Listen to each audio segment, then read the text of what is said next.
CPIM ഇടതുപക്ഷവും തീരപ്രദേശത്തെ ജനതയെ പൊതുവെ അവഗണിക്കുകയും അവിടെ നിന്ന് ആരെയും ഉയർത്തിക്കൊണ്ടുവരാൻ ബോധപൂർവം ശ്രമിക്കാതിരിക്കുകയും ഇനി ആരെങ്കിലും ഉയർന്നു വന്നാൽ അതിനെ തടയിടുകയും ചെയ്യുന്നു എന്നാണ് നമ്മുടെ അരീക്കോട്ട് നിന്ന് വന്ന അദ്ദേഹത്തിന് ഈ നാടറിയില്ല, അതിൻ്റെ ചരിത്രം അറിയില്ല. അത് അദ്ദേഹം പറയണത് തന്നെ മനസ്സിലാവും.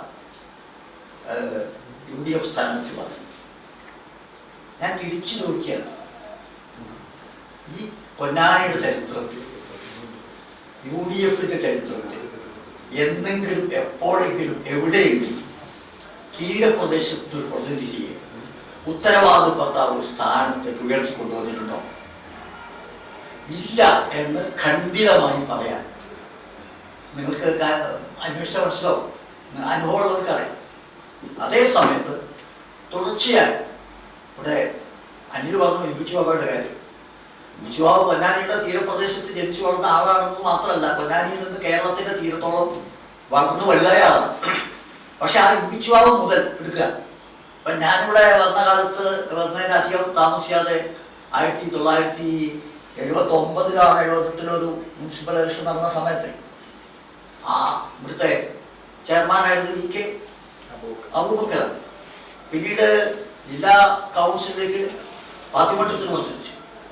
പിന്നീട് മുനിസിപ്പൽ ചെയർപേഴ്സണായിട്ട് ഫാത്തിമ ടീച്ചർ വന്നു. പിന്നീട് ഇപ്പോൾ മുനിസിപ്പാലിറ്റിയുടെ മാത്രം പറയാൻ ഇപ്പൊ തൊട്ട് മുമ്പുള്ള മുനിസിപ്പൽ ചെയർപേഴ്സൺ ശിവദാസനായിരുന്നു. ഞാൻ അങ്ങോട്ട് പോയാലോ, വെളിയങ്കോട് പഞ്ചായത്തിന്റെ വൈസ് പ്രസിഡന്റായിരുന്നു TMC. മറ്റേ പെരുമ്പടപ്പ് പഞ്ചായത്തിന്റെ പ്രസിഡന്റും പെരുമ്പടപ്പ് ബ്ലോക്ക് പഞ്ചായത്തിന്റെ 2 തവണത്തെ പ്രസിഡന്റുമായിരുന്നു EG രഞ്ജൻ. ഞാൻ പറഞ്ഞു, ഞാൻ മുനിസിപ്പൽ ചെയർമാൻ വൈസ് പ്രസിഡന്റ് ആയിരുന്ന A ബ്ലോക്ക്. ഇതേപോലെ ഏതെങ്കിലും ഒരാളുടെ പേര് അതെ ഇപ്പോഴത്തെ പെരുമ്പടപ്പ് പഞ്ചായത്ത് പെരുമ്പട പഞ്ചായത്ത് പ്രസിഡന്റ്. അപ്പൊ തുടർച്ചയായി ഈ ഇടതുപക്ഷമാണ് തീരപ്രദേശത്തെ ജനങ്ങളെ അവരുടെ പ്രശ്നങ്ങൾ നമ്മൾ വിശദീകരിച്ചു.